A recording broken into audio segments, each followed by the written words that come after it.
What if there was a forgotten path to profound wisdom? One that started in maybe the most unexpected place, like the very center of your being. Exactly. Today, we're doing a deep dive into a really fascinating ancient discourse. It's called 62 Discourses on the 37 Factors of Enlightenment, the Noble Eightfold Path. Delivered by the revered master Phra Bhavana Kosol Thera, Sodh Candasaro, way back on October 18th, 1955. And this isn't just, another explanation of the Noble Eightfold Path. It's about uncovering a very unique, kind of powerful method for realizing its deepest truths. Right. Our mission today really is to unpack this idea of entering the middle. What does that actually mean? And to show how this precise inner practice, which is tied to different levels of internal body. Inner bodies, okay. Yeah, how it unlocks this transformative wisdom that leads, well, the text suggests, directly to enlightenment. So expect some pretty surprising insights, maybe. I think so. It definitely offers a different angle on practice. Okay, let's start with the basics then. The middle way, Majjhima Patipada. What's the sort of standard understanding of its purpose? As the Buddha taught it. Well, traditionally, the middle way is the path the Buddha discovered. Its purpose is incredibly profound. It's meant to lead you to genuine insight. Chakukarani. Exactly. Insight, and then knowledge, Jnanakarani. Okay. From there, it develops into inner calm, Vipassamaya, then profound wisdom, Abhiññāya, complete enlightenment, Sambhutaya, and finally, Nirvana itself. So it's really a complete roadmap. It's the whole journey laid out. And the practical steps, the components of that map in this discourse are the Noble Eightfold Path. Maybe we can quickly list those eight. Sure. So you have right view, right intention, right speech, right action, right livelihood. Okay, the ethical conduct parts. Right. And then the mental discipline. Yeah. Right effort, right mindfulness, and right concentration. Sama samadhi. So these eight, when they come together, what's their combined effect? What do they actually do according to this teaching? Well, when they're truly practiced and integrated, these 8 factors together form what the text calls the path to cut defilements, kilesa. The defilements. So it's the direct way to purify the mind. Essentially, yes, to remove those obstacles that block true understanding. Now, here's where this specific discourse takes a really interesting turn, I think. It introduces this very crucial, almost tangible method for accessing the path. Entering the middle. And this isn't just a concept, is it? It sounds like it's pointing to a real place. That's exactly right. It's very specific. The discourse states this middle is located within the human body. Within the body? Where? Precisely at its center. It says at the level of the navel. It's described as entering the very heart or essence, nuathe. Wow. Okay. And it connects this to the Buddha. Critically, yes. Yeah. It identifies the Tathagata, the Buddha, with the Dhammakaya, this kind of ultimate subtle body. Right. And it says to reach the Buddha, to connect with that reality, you must enter this specific internal middle point. Okay, so if it's a precise location, how do you get there? How do you enter the middle? Is there a technique? There is, and it's quite distinct. The practice involves stopping. Stopping? Yes, and the text really emphasizes this with repetition. Stopping and stopping, stopping and stopping, stopping and stopping. Like a mantra, almost. Kind of, but it signifies a process, a deliberate, sustained cessation of, external thoughts, internal restlessness. You keep doing this. Just keep stopping. Keep stopping until all the coarse mental stuff, the chatter, just quiets down, and then finer, subtler aspects begin to appear. Right. This deep, sustained stillness, the stopping, is presented as the absolute key to entering the middle, and, as the discourse puts it, becoming a child of the Tathagata. So it's not just general meditation. It's a very specific internal mechanism almost, quieting down to uncover something already there. Precisely. It's about refinement, an inward journey, not searching outside. This idea. Yeah. Finding something vast, like the Buddha reality, inside a tiny point. It feels a bit paradoxical. Does the text help with that? It does. It uses 2 really fascinating analogies to help grasp this. Oh, good. What are they? The first is about the Buddha walking inside a single mustard seed. Inside a mustard seed. Yeah, without the seed getting any bigger or the Buddha getting any smaller. It's illustrating how something immense can operate within something minuscule without changing their apparent sizes. Okay, that helps visualize it. And the second? The second is about a large pagoda, a chedi, how its entire form can be perfectly reflected in a small mirror. Oh, right. Again, the mirror doesn't expand, the pagoda doesn't shrink. It just shows how a vast spiritual reality, like this Dhammakaya, can be fully contained and accessed within a subtle internal space without losing any of its magnitude. Those are powerful images. Okay, so we've used the stopping method, we've entered the middle, but that's not the end, is it? No, not at all. The discourse describes this as the start of a journey through different levels of inner bodies. You mentioned Kaya's. It sounds like a ladder almost. That's a great way to think about it. A progression through increasingly refined dimensions of being or consciousness. The discourse outlines a sequence. What's the sequence? It starts naturally with our ordinary human body, Kaya Manit. Then it moves inward to a subtle human body, Kaya Manulaya. Okay, a finer version. Exactly. Then you progress to divine bodies, Kaya Thip, both a coarse and a subtle version.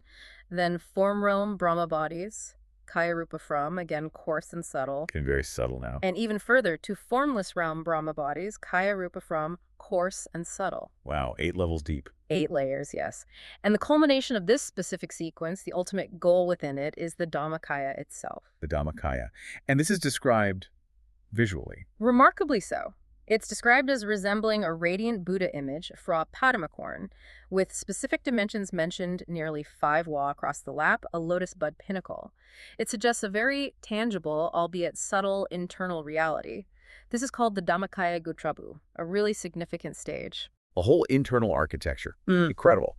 So how do the parts of the Noble Eightfold Path, right view, right speech, etc., how do they actually show up within each of these bodies as you go deeper? That's the core of the practice unfolding, as the mind continues to stop correctly, right in the center of whichever body you're currently experiencing. The stopping continues at each level. Yes, the stopping continues. It starts to reveal these clear internal spheres, like spheres of light or energy. First, a clear sphere appears, that is the sphere of sila, morality. Ah, so right speech, right action, right livelihood manifest as this sphere. Exactly. Then, with more stopping, deeper stillness, the sphere of samadhi, concentration, appears. Encompassing right effort, mindfulness, concentration. Correct. And deeper still, the sphere of panna, wisdom, reveals itself. Which holds right view and right intention. Precisely. And here's the fascinating part. This whole progression, sila sphere, samadhi sphere, panna sphere, it repeats itself within each successive subtler body as you move through those 8 kayas. So it's like a fractal pattern. The same structure unfolding at finer and finer levels. You could say that. It's a recursive path of purification and insight. The text even gives a specific visual for the first jhana attainment within the samadhi sphere. Oh, yeah? Yeah, described as a clear spherical object, 2 wa in diameter, 1 cubit thick, clear like a mirror. It really emphasizes the experiential, seeable nature of these states. So the Dhammakaya is the ultimate goal here, the Buddha gem, clear like crystal. What's the real power of reaching this state, especially regarding this distinction the text makes between, is it vijnana and jnana? Yes, vijnana and jnana. This distinction is absolutely central to the teaching's unique insight. Okay, break that down for us. What's vijnana? Vijnana is basically consciousness, our everyday awareness. The discourse says the human body, the divine bodies, the Brahma bodies, they only operate with vijnana. Our normal way of knowing. Right. It knows through the 6 senses. Yeah. Sight, sound, smell, taste, touch, and the mind processing that input. But, and this is key, it's limited. The text compares it to a blind person. Blind? How so? Because it relies on filtered sense data. It can easily mistake wrong for right, ugliness for beauty, or vice versa. It doesn't see the underlying reality of things. It knows about things, but its knowing is superficial, mediated. Okay, so that's vijnana, our standard limited consciousness. How is jnana different then? Jnana. Well, jnana is profound wisdom, deep insight, and crucially, the text says it is exclusive to the Dhammakaya. Only the Dhammakaya has jnana. According to this discourse, yes. Jnana is described as normal seeing, Chakkakarani again, and normal knowing, Jnanakarani. It sees and knows things directly, clearly, like broad daylight. There's no distortion, no mediation. It's unclouded understanding. Exactly, true. Direct perception of reality itself. And what exactly does this true understanding, this jnana operating in the Dhammakaya, allow someone to finally perceive about existence? Through jnana, one directly sees the true nature of the 5 aggregates, form, feeling, perception, mental formations, consciousness. Sees them how? As they truly are. Impermanent, anicca, inherently unsatisfactory or suffering, dukkha, and non-self, anatta. The three marks of existence. Directly perceived, not just intellectually understood. And it understands dukkha, suffering, not just as, stubbing your toe, but as the inherent unsatisfactoriness woven into the aggregates themselves, like the unavoidable experiences of cold, heat, hunger, thirst, even the discomfort of bodily functions like excretion. So seeing the fundamental nature of conditioned existence. Yes, and recognizing deeply that you cannot command these aggregates. You can't say, don't get cold, don't feel hungry, stay young. This inability to control them proves they aren't a permanent self, not truly you or yours. And this clear seeing, this jnana, that's what leads onward. That's the engine. This profound, direct understanding gained via jnana in the Dhammakaya leads directly to that true calm, upasamaya, profound knowledge, abhinyaya, complete enlightenment, sambhaya, and propels one directly towards nirvana. So this mechanism, seeing the truth with jnana in the Dhammakaya, this is how someone actually moves through the stages of enlightenment, all the way to arahantship. Precisely. The model presented is that seeing the Four Noble Truths, suffering, its cause, its cessation, and the path, seeing them clearly through the Dhammakaya's jnana, but specifically as it manifests within each successive subtle body, that's what unlocks the higher stages. Can you give an example? Sure. The Dhammakaya Gotrapu, that initial Dhammakaya stage, becomes a sotapanna, a stream enterer, by fully seeing the Four Noble Truths within the reality of the subtle human body. Okay. Then, that sotapanna progresses to Sakadagami, the once returner, by seeing the truth clearly within the subtle divine body. It keeps going. It keeps going. The Sakadagami becomes an anagami, a non-returner, by seeing the truths in the subtle form realm Brahma body. And finally, the anagami becomes an arahant, the fully enlightened one, by seeing the truths with perfect clarity within the subtle formless realm Brahma body. it's such a clear step-by-step progression of deepening insight tied to these inner bodies. It's a very systematic map presented in this discourse. And the Arahant, the final stage, what's their state like? How is it described? The Arahant is described as setikuto cooled, utterly cooled, having extinguished all the fires of the defilements. Cooled. That's evocative. Isn't it? They have, as the classic phrase goes, no further work to do. The spiritual task is complete. Perfect liberation, perfect peace. It sounds like this whole journey culminates in understanding the Triple Gem, the Buddha, Dhamma, Sangha, not just as things to have faith in, but as experiential realities. Exactly. This path, as described here, reveals the Triple Gem, the Ratanataya, as living internal truths, as true refuges found within. So how does it define them specifically?